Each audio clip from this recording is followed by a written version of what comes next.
Buenas tardes, amigos, compañeros.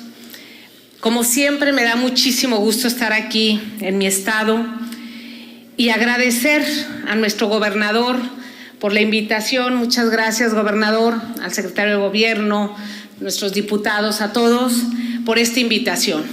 Y lo hago como secretaria de Energía del Gobierno federal, pero también como senadora.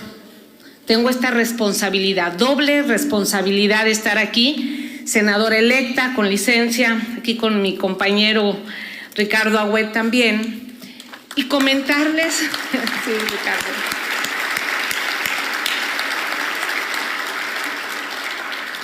y comentarles qué está haciendo el gobierno federal en materia de energía y cómo baja esto hacia el ámbito local, hacia nuestras comunidades y hacia nuestros municipios. Y hace justamente una semana, tanto el gobernador como yo hicimos una gira con nuestro presidente de la República directamente para beneficiar a todos los municipios de México. Y les voy a comentar qué estamos haciendo, cómo se está viviendo en este momento una crisis energética mundial, cómo nos está afectando a todos los ciudadanos del mundo. Hay una inflación altísima en todos los países por dos temas: el tema energético y el tema alimentario. Y desde el inicio de este gobierno, el presidente Andrés Manuel López Obrador se ocupó y se preocupó sobre estos dos temas principalmente. El primer tema de los combustibles, cómo nos afecta a los municipios, a los ciudadanos, a los gobiernos estatales y municipales y federales, el alza en los precios de los combustibles. Y el precio del combustible está relacionado con el precio internacional del petróleo. Hemos vivido en este gobierno una espiral durísimo. Antes de la pandemia, en el 2019, traíamos el precio del petróleo alrededor de $50 por barril. En abril del 2020, cuando toda la humanidad nos resguardamos, el precio del petróleo cayó a cero. Nunca había pasado que el precio del petróleo estaba en menos cero. ¿Qué quiere decir? Que incluso pagaban por ir a sacar el petróleo de un país. Fueron días en abril del 2020 muy fuertes, muy duros en las negociaciones de la OPEP. Y México, como todos sabemos, México fue un factor muy fuerte en esa negociación. El presidente López Obrador habíamos invertido para frenar la declinación petrolera que traíamos en Pemex. Se había invertido mucho dinero. Cuando viene este tema de la pandemia y nos piden que cerremos la producción de 350,000 barriles. Lo cual es muy complicado técnicamente y muy complicado económicamente.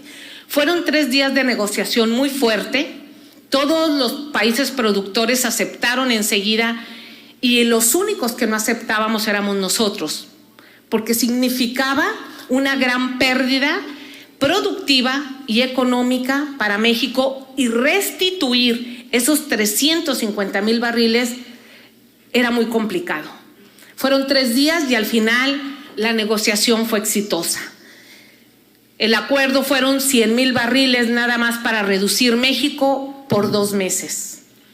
Y de ahí firmamos un acuerdo para quedar en una plataforma de producción de 1,750,000 barriles por 2 años.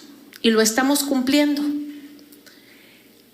Esto, ¿cómo se reflejó en un municipio? ¿Cómo se reflejó en un estado? ¿Cómo se nos reflejó al pueblo de México? Los precios.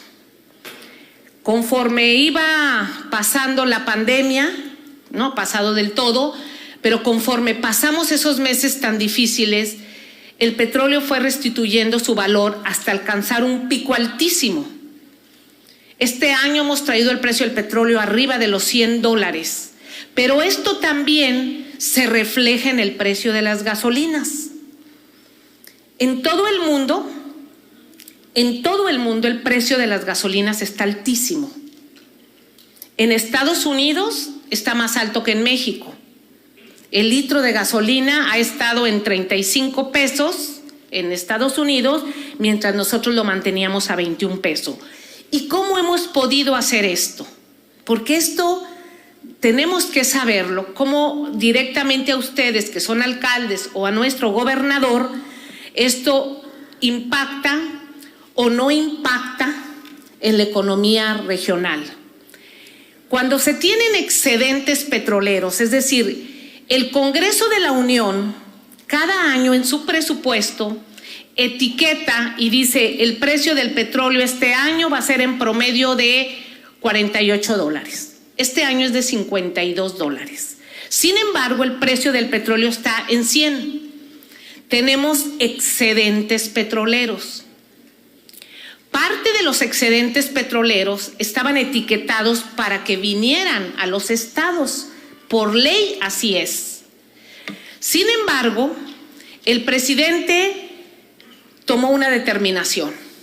Si nosotros dejamos que el precio de la gasolina fluctúe con el mercado, el precio de la gasolina va a llegar a 40 pesos. Y eso va a tener un impacto durísimo en la inflación, durísimo en nuestros suministros. Parte de los excedentes vamos a canalizarlos para subsidiar la gasolina. Vamos a subsidiar para que el precio de la gasolina se mantenga. Y ustedes recordarán que en el 2014 tuvimos un gasolinazo que no había por qué, el precio del petróleo no se había disparado, no había subido, pero fue porque se metió un nuevo impuesto que es el IEPS. ¿Qué hicimos en este momento? ¿Qué estamos haciendo? El IEPS lo hemos utilizado como pivote, como una plataforma. El IEPS no está yendo a Hacienda. El IEPS lo está absorbiendo el precio de la gasolina. ¿Cuándo es cuando el IEPS deja de pasar, de estar en cero con el precio de la gasolina?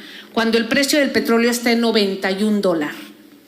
Cuando sube el precio del petróleo arriba del $91, tenemos que subsidiar. Cuando está a $91, ahí el IEPS es cero. No recibe nada Hacienda. Entonces, es muy buena esta reunión, porque todos ustedes manejan presupuesto. Platicando con nuestro gobernador, y me dijo, oye, esto yo quiero explicarlo, yo quiero hablarlo con todos los alcaldes, y lo hago con mucho gusto y además con la doble responsabilidad, como les comenté. En ese sentido, dijimos, bueno, pues vamos a mantener, son meses que se ha mantenido esto. Antes, el aumento del precio o los excedentes petroleros, el gobierno lo gastaba pues en gasto corriente o en otras cosas. Ahora no, está ayudando para la economía. Tenemos la primera gráfica que yo les quiero mostrar, porque son temas técnicos y que a veces lo platicamos, pero aquí tengo una gráfica del precio de las gasolinas. Está la regular, la premium y el diésel. Los tres se manejan en la misma proporción. Quise hacer la gráfica del 2012 a la fecha. Del 2012 al 2016 iniciaron con 10 pesos el litro. En el 2016 termina en 14. Pero en el sexenio pasado es cuando tenemos de 14 pesos hasta 21 pesos. hasta 19 pesos el litro. Aquí fue cuando se aplicó el IEPS, aquí fue cuando fue el gasolinazo que se autorizó en el Congreso para meter este impuesto. ¿Qué hemos hecho nosotros? Nosotros llegamos a 21 pesos, tuvimos a 17 pesos el precio de la gasolina, porque si ustedes se fijan, aquí siempre ha subido la gasolina, nunca había bajado el precio. Aquí baja porque es abril del 2020. Cuando baja el precio del petróleo, el precio de la gasolina bajó. Y antes lo que hacía el gobierno es que decía, no lo bajes y nos va a entrar todavía un excedente de gasolina. El presidente dijo, no, si baja el precio del petróleo, baja el precio de la gasolina, y aquí se observa. Y hoy estamos en este promedio de 21, la magna, la regular, 22 el diésel y 23. Aquí lo estamos manteniendo. Ayer el precio del petróleo cerró en $96, pero la semana tuvimos hasta $100 el precio del barril. Y estamos manteniendo. Esto es importante porque cuando digo que todo el mundo tiene una crisis, tiene un nivel de inflación altísimo por dos temas, el energético y el alimentario. Gracias a estas políticas públicas aplicadas en todo el país, somos el país de la OCDE con el menor índice de inflación en energía. Es la siguiente gráfica, aquí está. La inflación de energía de mayo del 2022, estos son datos de la OCDE. México tuvo un acumulado de 5.3, pero vemos países como Turquía de 120%, Países Bajos, España y México. Este es nuestro índice. Este es un cambio en la política pública y en la política social. Si nosotros hubiéramos continuado con una política neoliberal como la traíamos los últimos 36 años, seguramente nosotros estuviéramos en estas barras, sería un caos en el país, el precio de la gasolina estaría alrededor de los 35, 40 pesos. ¿Y qué les puedo decir de los alimentos? Esto es porque se ha mantenido, porque hemos actuado, y eso es en todo el país y es en los municipios. En los municipios ustedes van a ver, oigan, el precio de la tortilla, pues los tortilleros necesitan gas. El precio de nuestros alimentos, que hay que bajarlos de las comunidades hacia las zonas urbanas y se mueve con gasolina. Y ese costo de movilidad de los productos agrícolas no lo estamos nosotros sintiendo como lo están sintiendo los demás países. Nosotros, porque tenemos la fortuna de tener petróleo, cuando nos decían que era una desgracia, no es una desgracia, es una bendición, nada más que hay que saberlo utilizar bien. Y esta es parte de la política económica que se ha estado aplicando. Entonces, en los alimentos, esto se ha reflejado en frenar la inflación por el uso energético, no así por los alimentos. Y precisamente con lo de los alimentos voy a cerrar después para hablar de los fertilizantes, donde Veracruz va a jugar o juega un papel bastante importante. Entonces, estos son los combustibles. Y en electricidad, contener también el impacto inflacionario en electricidad también se ha requerido de una acción contundente. Primero, ¿cómo vamos a generar la electricidad? ¿Cómo nos sale más barato y cómo utilizamos a nuestra empresa productiva del Estado, que es la CFE. Y nos dicen, es que ustedes van en sentido contrario, es que las energías limpias, es que la transición energética. Y esto lo dicen pues aquellos que tienen un interés particular en el negocio de la electricidad, que se vale. Nadie está peleado con eso. Nada más que en este momento, todos los países del mundo, absolutamente todos, están resguardando su seguridad energética. Todos. Todos andan buscando a ver el gas, dónde sale más barato, a ver cómo producen su electricidad. El caso de Alemania es un caso, pues, de ejemplo. Alemania producía su electricidad a través de energía nuclear, que es limpia, que es constante, y hace 2-3 años, desconecta las centrales nucleares porque le dicen que tiene que ir hacia la transición energética, y hoy está regresando al recurso natural que tiene, que es carbón. Pero es lo que tiene. España y Europa recientemente acaban de declarar que ante la crisis energética mundial, el gas se considera parte de la transición energética, porque así es. El país que ya no quiere generar con carbón y que va hacia las energías renovables, utiliza el gas como un vehículo para la transición energética. Entonces, yo les voy a mostrar una tabla comparativa, es la que sigue, entre Estados Unidos y México, nuestros vecinos con quienes trabajamos, con quienes convivimos. Aquí en esta tabla, por ejemplo, cómo nosotros generamos electricidad, a través de qué tecnologías y cómo nuestros vecinos la generan. Del ciclo combinado de gas natural, nosotros estamos utilizando el 56%, Estados Unidos el 37%. De carbón, nosotros utilizamos solamente el 2.6% y Estados Unidos el 21.6% de carbón.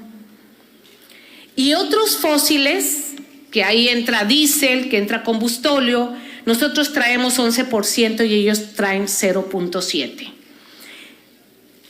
El volumen o la cantidad que ellos necesitan generar electricidad es mucho más grande que la de nosotros. Ellos tienen mayor consumo, tienen una industria muy grande, más grande que la de nosotros, y su consumo es más alto. Entonces, esta tabla yo quise mostrarla porque cada país está haciendo lo que puede y utilizando su propia política. Y esto, para dárselos a conocer aquí en Veracruz, es muy importante. Lo comentaba con el gobernador y me dijo, oye, esto lo tenemos que decir en Veracruz, tenemos que mostrarlo. Claro que sí, a todos ustedes, porque la crisis mundial, pues por supuesto nos afecta a todos nosotros y sobre todo aquí en nuestro territorio. Recientemente también el presidente, ayer, antier, mostró otra gráfica de cómo vamos avanzando en México hacia las energías limpias. Y esto lo quiero recalcar aquí porque nosotros como Estado somos el Estado más energético del país. Aquí hay refinerías, aquí hay complejos petroquímicos, aquí hay centros procesadores de gas, aquí hay campos petroleros, aquí tenemos la única nucleoeléctrica, aquí tenemos los ductos de gas. O sea, somos el Estado con mayor impacto energético en producción y en generación. Y esto es necesario que todos tengamos conocimiento de ello. Y cuando nos dicen es que se contamina, pues no, hemos ido caminando. La siguiente gráfica, por favor, la otra, esa. Esta gráfica la mostró el presidente hace 2 días. En el 2018, nosotros recibimos la generación con 22.5% de energías limpias. ¿Qué son las energías limpias?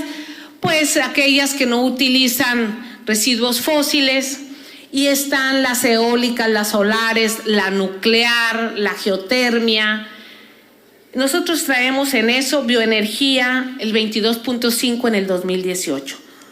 El 21, en el 2021, en diciembre, cerramos con 29.5%.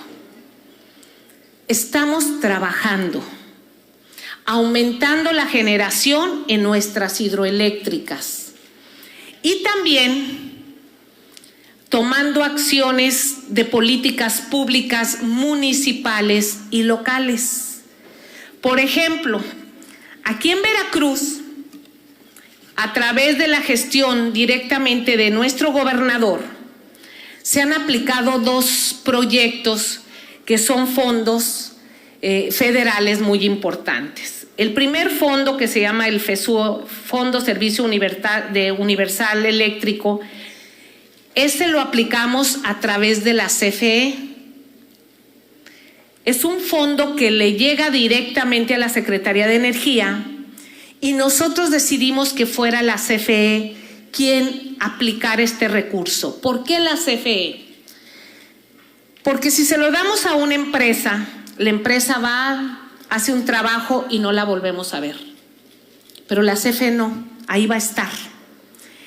Entonces se ha hecho con este fondo cableados, ampliación de la red eléctrica. Aquí fue el primer estado donde se pusieron los paneles solares para los núcleos rurales en Zongolica. Se ha invertido en este fondo 641 millones de pesos. Se ha impactado o ha entrado a 554 localidades de los 212 municipios. Se ha beneficiado a 20,148 viviendas y a 80,294 personas. Y otro proyecto que se llama Proyecto de Eficiencia Energética en Municipios, que este fondo está vinculado con el Banco Mundial, que prácticamente es para los municipios, alumbrado en municipios que tengan más de 80,000 habitantes. Empezamos desde el 2019, aquí en Veracruz, se reciben solicitudes. La primera solicitud se recibió de Coatzacoalcos, por supuesto, y de Jalapa, así es. Sin embargo, tenemos solicitudes de muchos de ustedes, de muchísimos. Tenemos ya enlistado, por ejemplo, a Papantla y a Córdoba, que reúnen el requisito que pide el Banco Mundial, a Nanchital y a Minatitlán, que reúnen, y también recientemente entró la solicitud de Tuxpan a este proyecto. El Banco Mundial tiene unas reglas, se analizan las reglas, se decide con Hacienda, y estos son los municipios que se tienen. Hasta ahorita se ha ejercido 186 millones, que es prácticamente para los municipios a fondo perdido, y son 28,260 luminarias. De estas, se ha instalado en Coatzacoalcos, en Jalapa, que en Jalapa nos pusimos a revisar con Ricardo Agüet, porque la calidad de la instalación no cubrió, entonces no se le ha pagado al proveedor. Al proveedor no se le ha pagado hasta que el municipio quede conforme con la calidad, aunque no sea deuda de ellos, aunque no vayan a desembolsar un peso, pero esto tiene que ser bien. Se ha hecho en muchísimos municipios del país, no habíamos tenido problemas hasta ahorita. Por ejemplo, la ciudad de Oaxaca fue la primera que a mí me tocó como secretaria de Energía. Toda la ciudad de Oaxaca se iluminó con más de 16,000 luminarias, quedó excelente también. Entonces, esto es parte también de las políticas públicas que se hacen para los municipios de nuestros estados. Y se hacen con luminarias con alta eficiencia energética que también están contempladas dentro del ahorro de energía y de la transición energética. Por eso era muy importante esta reunión, reportarles y comentar con ustedes. Y cuando me dicen, oye, todo está muy bien, ¿y las tarifas? En este momento, en todo el mundo, es un escándalo las tarifas eléctricas. Nosotros tenemos la fortuna, somos de los pocos países que tenemos la fortuna de tener una empresa estatal del Estado, donde nosotros podemos generar y dar el suministro básico al 99% de los mexicanos en el país. Y también, así como subsidiamos y ajustamos el precio de la gasolina, así es el precio de la electricidad. La siguiente gráfica les voy a mostrar, porque hemos ido actualizando el precio de la electricidad en diferentes países. Nosotros estamos en la línea de abajo, donde dice México, y podemos ver cómo está Italia, cómo está Francia, Alemania, España, Estados Unidos, tanto la costa este como California, porque ellos tienen diferentes redes de distribución y nosotros estamos abajo. Cada mes, la Comisión Reguladora de Energía, la Secretaría de Hacienda y la Secretaría de Energía tienen que autorizar el aumento de la tarifa mes a mes que CFE nos presenta. Y nos lo presenta con base al precio del gas, que es lo que necesitamos para generar. El presidente dijo, no puede estar por arriba de la inflación. Y ustedes ya se imaginarán pues las discusiones que tenemos con la Comisión Federal de Electricidad para mantener las tarifas. Esta acción de las tarifas eléctricas, y pongo en comparación con todo el mundo, porque el precio del gas también es un precio internacional, al igual que el precio del petróleo, nos ayuda a contener la inflación del sector energético. Esto que empezamos a hacer nosotros, fuimos el primer país, ya lo empezaron a replicar otros países. Tenemos que meter subsidio, tenemos que parar esto. Hay 5 presidentes, Francia, un país sudafricano, son varios que han salido los presidentes por la crisis energética. Exactamente, Sri Lanka, que han tenido que salir por la crisis energética. Y aquí tenemos la fortuna de tener 2 empresas, de tener petróleo, de tener recursos naturales y de ir aplicando una política para ver por el bienestar social, no por el negocio. Una empresa privada pues tiene que ver por el negocio. Y nosotros en este tiempo de crisis, el presidente dijo, tenemos que irnos a lo que nos marca, y no, Pemex no está para ganar, CFE no está para ganar. En este momento tienen que tener su vocación social para lo que fueron creados. Entonces, para nosotros también mostrarles esto era muy, muy importante.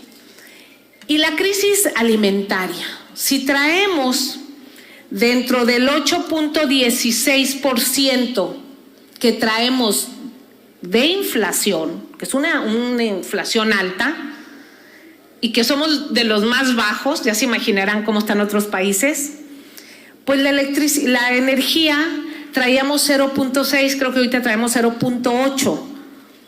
Y las otras 2 fuertes, muy fuertes, es alimentos. La inflación se nos está yendo en alimentos. El presidente habló con todos los empresarios y prestadores de servicios, los dueños de las tiendas grandes de supermercados, y dijo, a ver, ¿qué hacemos para frenar el aumento? Entonces no nos dimos cuenta, ya sabíamos que somos importadores de maíz, que somos dependientes también de un porcentaje de frijol, de soya, de granos, y que tenemos que ponernos a producir. Nuestro campo, tenemos tierras magníficas en México, pero también ustedes recordarán aquellas políticas donde nos decían que para qué producíamos, que teníamos que importar, que nos salía más barato importar que poner a trabajar a nuestros campesinos o a nuestros productores. Ahora es no. Desde que entró el presidente López Obrador, empezó con su programa Sembrando Vida y empezó también con un programa paralelo en Segalmers para cultivar áreas de granos y frutas. Para poder obtener mayor volumen de alimento, necesitamos fertilizantes. Y aquí se enlaza tanto el sector agropecuario como el sector de energía. Los fertilizantes nitrogenados se obtienen a través de amoníaco. Y en México, y en Veracruz, y en Cozoleacaque, teníamos el complejo petroquímico de amoníaco más grande del mundo en la década de los 90, del mundo. Se abandonó, se descuidó, decisiones que no estamos para ver hacia atrás, sino para ver el presente y trabajar para el futuro. Exactamente la semana pasada, bueno, hace 15 días, que yo estuve en Jalapa con el gobernador, él me comentó en Jalapa sobre la necesidad de meternos en el campo. Me dice, ¿cómo ayudamos? ¿Cómo trabajamos? ¿Qué hacemos? Le dije, ¿sabes qué? Vamos a hablar para ver el tema de los fertilizantes. Y efectivamente, el presidente, que está ocupadísimo en esto, dijimos, estamos ya produciendo urea en agronitrogenados, en pajaritos, pero nada más una planta. Está otra planta que se necesita rehabilitar. Baja el presidente la semana pasada y efectivamente es en Veracruz donde podemos tener mayor volumen de fertilizante para todo el país. Pero lo más importante es que ya hay un programa que se está entregando fertilizante gratuito a nuestros campesinos, los más humildes, los más necesitados. Y por ejemplo en Guerrero ya se entrega al 100% de todos los campesinos el fertilizante gratuito y se duplicó la producción de granos ya en Guerrero. Empezaron con varios estados, Guerrero, Chiapas, Oaxaca, no, todavía no, empezaron con 4, Colima, Chiapas, Guerrero y Oaxaca el año pasado. Este año ya son otros 4 estados que se metieron a este programa. Para ello el gobierno ha comprado fertilizantes fuera de México para poder darle fertilizantes a los campesinos, a quienes nos dan de comer. Y ahora la indicación es rehabilitar 3 plantas de amoníaco que están en el complejo petroquímico Cozoleacaque, porque nada más funciona una, y una planta de urea que está en Pajaritos, en Coatzacoalcos, que también ya empezó Pemex a rehabilitarla.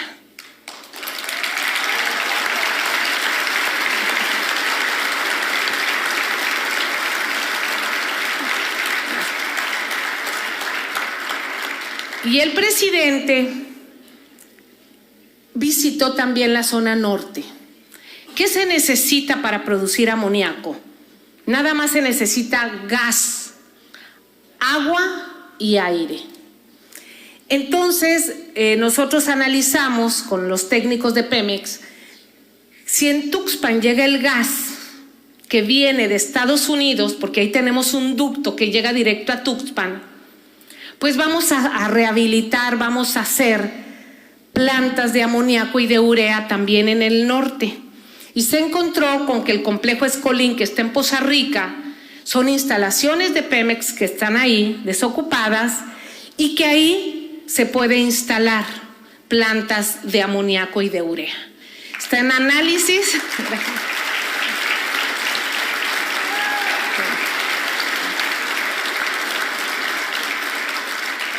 Está en análisis el proyecto, lo está llevando a cabo Pemex con Samsung, que es esta empresa que en los últimos años hizo 2 complejos petroquímicos de amoníaco muy grandes, uno en Bolivia y uno en Arabia Saudita, y Pemex está trabajando con ellos para ver si hay sinergia y si hay algún acuerdo económico y tecnológico.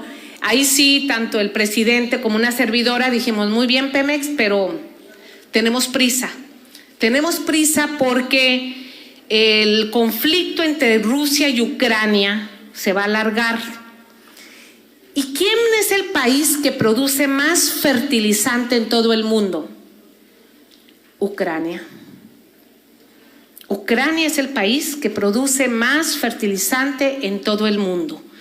Entonces ese conflicto con el precio del petróleo, con la pospandemia, pues ya así tiene a todo el mundo, con una crisis financiera, en energía y en alimento. Y eso nos tocó a nosotros como gobierno federal, gobierno estatal y gobiernos municipales enfrentar. Y actuando con una responsabilidad financiera, de austeridad, de buen gasto, pues es como podemos llevar a cabo este momento tan difícil que no habíamos pasado, creo que desde inicios del siglo pasado, que fue la Gran Depresión, no se habían tenido estos números en el mundo. Entonces, hablar de política energética local, estamos hablando de nuestros municipios, de nuestras comunidades, que día a día vemos si el precio de la tortilla o el precio del grano subió y qué hay atrás de eso y cómo lo estamos enfrentando. Y no voy a hacer un comparativo si hubiera estado otro gobierno o no, porque no ha lugar, sino qué estamos haciendo nosotros, cuál es nuestra responsabilidad, cómo tomamos esta situación y cómo utilizamos nuestros recursos.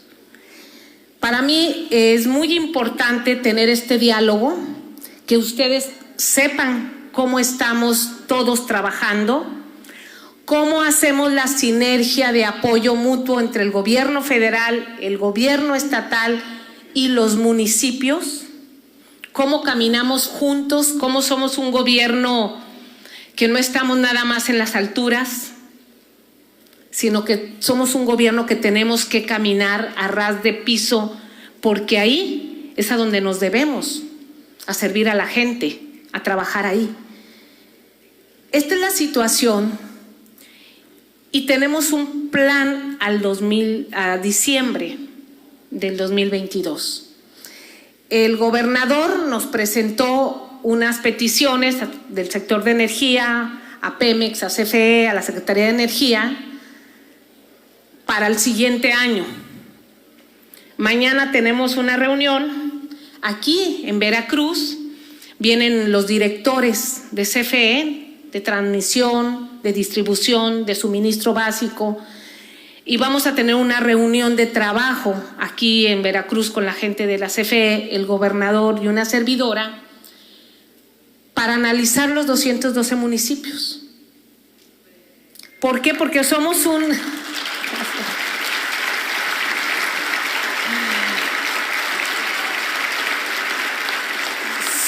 estado, junto con el estado de Sinaloa y Jalisco, donde en épocas de huracanes son a los que más nos pegan.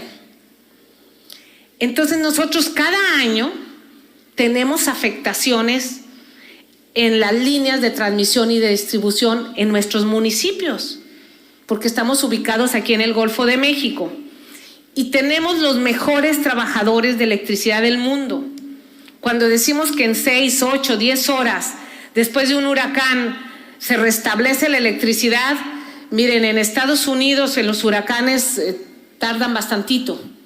Allá tienen otro sistema, tienen otras empresas y muy bien, es lo que ellos hacen. Pero nosotros aquí en México tenemos una empresa de primera. Nuestros trabajadores electricistas son de primera.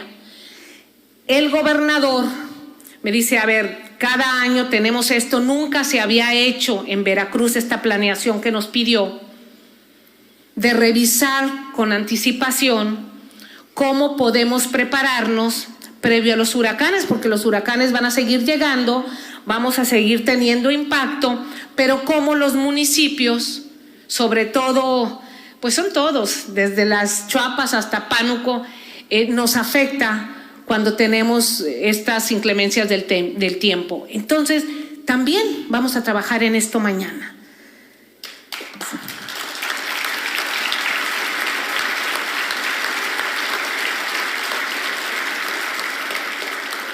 Y para concluir, nada más decirles que es el trabajo conjunto. Lo dijo el secretario de Gobierno, no hay ideologías, no hay colores partidistas, porque vivimos en un solo estado, somos una comunidad y aquí se atiende a todos. Y es ver por todos. Y hoy así se hace. Hoy no hay un tinte partidista, estamos para servir a todos. Muchas gracias.